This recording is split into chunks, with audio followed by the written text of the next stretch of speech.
warahmatullahi wabarakatuh. Perkenalkan, nama saya Nasaim Ibad, bisa dipanggil Ibad. NIM 2003211000087 dari kelas Agribisnis B. Dan bisa dilihat, saya sekarang berada di sebuah sawah yang di tengah-tengah saya, di sekitar kanan, di sekitar kiri juga ada sebuah tanaman-tanaman seperti ini atau bisa disebut dengan padi.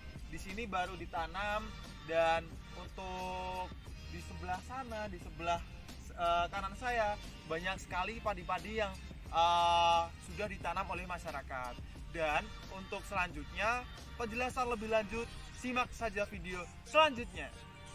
Selanjutnya, saya akan menjelaskan terkait dengan rumusan masalah yang akan saya jelaskan pada video kali ini. Jadi, rumusan masalah yang pertama ada komoditas unggulan di Kabupaten Tuban, tepatnya di Kecamatan Montong. 2. Apa itu komoditas padi? 3. Apa permasalahan komoditas unggulan di Kabupaten Tuban, tepatnya di Montong?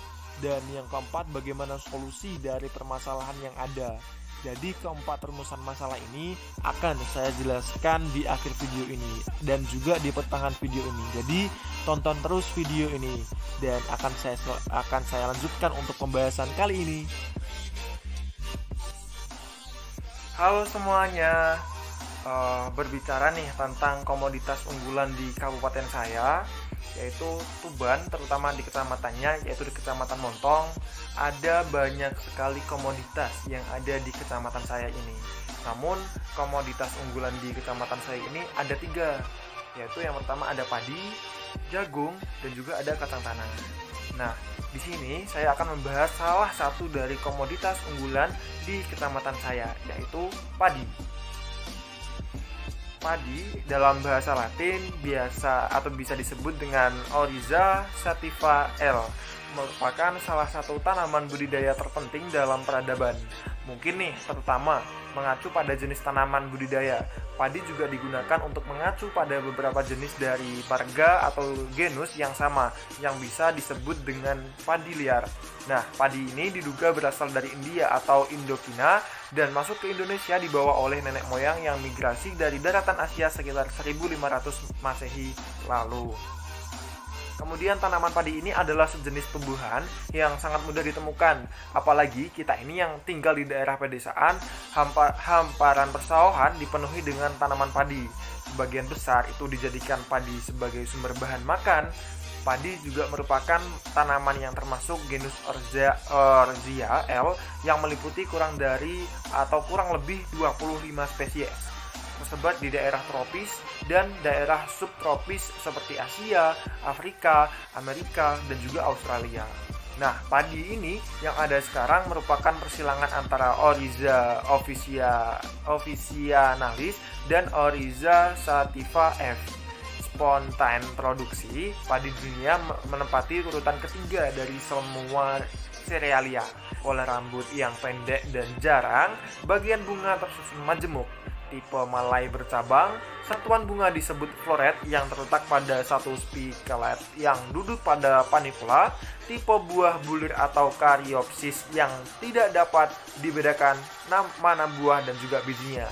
Bentuknya hampir bulat hingga lonjong, ukurannya yaitu 3 mm hingga 15 mm, tertutup oleh palea dan lemma yang dalam bahasa sehari-hari itu disebut sekam struktur dominan padi yang biasa dikonsumsi, yaitu jenis Endospermium.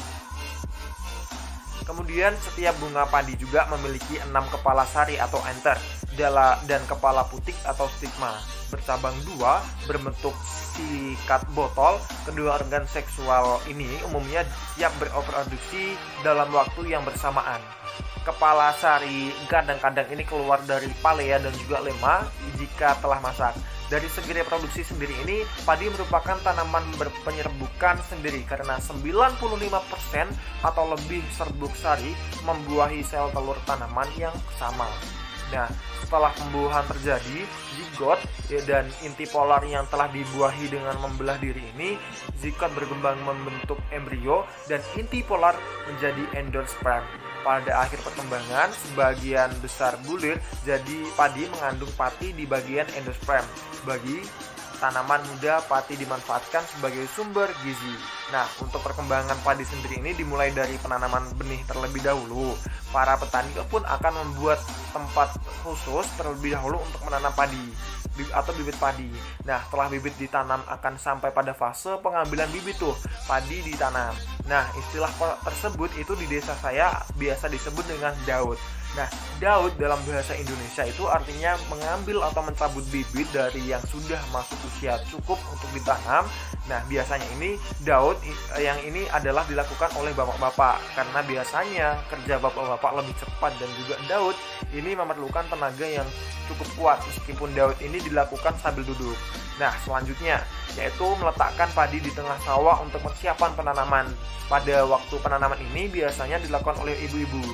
Nah, dalam bahasa Jawa, penanaman ini namanya adalah tandur. Jika sudah dilakukan, maka dilanjut untuk perawatan padi itu sendiri. Nah, memasuki masa panen, padi akan dibabat dan juga dipotong pohonnya. Kalau di Jawa namanya ngarit pari. Nah, setelah semuanya padi sudah dibabat, maka selanjutnya masuk ke tahap pelepasan bulir dari pohonnya. Orang Jawa tersebut menyebutnya ngorok pari. Nah, setelah padi dipanen, bulir padi atau gabah dipisahkan dari jerami padi. Pemisahan ini dilakukan dengan memukulkan seikat padi sehingga gabah terlepas atau dengan bantuan mesin pemisah gabah. Nah, gabah yang terlepas lalu itu dikumpulkan dan juga dijemur. Nah, pada zaman dahulu, gabah tidak dipisahkan lebih dulu dari jerami dan dijemur bersama dengan merangnya. Penjemurannya itu biasanya memakan waktu 3 hingga 7 hari tuh. Cukup lama bukan? Nah, tergantung kecerahan dari penyerahan matahari, penggunaan mesin dan juga pengeringan jarang dilakukan. Nah, jadi istilah gabah kering giling atau GKG atau GKG mengacu pada gabah yang telah dikeringkan dan siap untuk digiling. Nah, gabah merupakan bentuk penjualan produk padi yang keperluan ekspor atau perdagangan partai besar. Kemudian permasalahan komoditas ini di kecamatan saya sendiri, yang saya analisis sendiri, khususnya di desa saya, berasal dari alam maupun hewan. Nah, alam dan juga hewan ini menjadi problem besar bagi para petani. Bagaimana tidak tuh, petani bisa dibuat pusing tuh jika masalah ini muncul secara berbarengan. Dimulai dari alam, kondisi cuaca yang sangat berpengaruh, yang sangat mempengaruhi perakiraan cuaca juga harus menjadi perhatian khusus. Pasalnya, banyak petani yang salah memperkirakan cuaca, musim, dan petani biasanya akan mengalami kesusahan jika musim tanam tidak sesuai dengan musim panas atau penghujan. Jadi, padi sangat membutuhkan air yang cukup. Jika petani salah memperkirakan cuaca, padi akan kering dan juga mati. Kemungkinannya akan terjadi gagal panen. Nah, kemudian masalah selanjutnya yaitu hewan. Hewan ini adalah tikus yang menjadi momok utama bagi para petani. Nah, bagaimana tidak, tikus ini terus menggerogoti dan juga menghabiskan padi, dan hal itu menjadi kerugian yang cukup besar bagi petani. Permasalahan ini pun terjadi adanya karena beberapa faktor yang dari permasalahannya itu mulai dari cuaca, petani yang kurang bisa memperkirakan cuaca, sampai dengan tikus yang datang karena adanya padi yang dapat dikonsumsi. Kemudian solusi dari permasalahan tersebut itu dapat diatasi sendiri oleh para petani dengan adanya penyuluhan pertanian, sehingga petani dapat mengetahui problem yang petani alami. Mulai dari cuaca yang belum bisa diperkirakan, petani akan dapat penyuluhan sehingga bagaimana cara menerka cuaca atau lagi musim hujan atau panasnya. Petani juga dapat mengetahuinya ketika nantinya diadakan penyuluhan pertanian. Kemudian tikus. Tikus ini dapat diatasi dengan banyak sekali cara, mulai dari pelepasan ular atau bahkan menggunakan aliran listrik.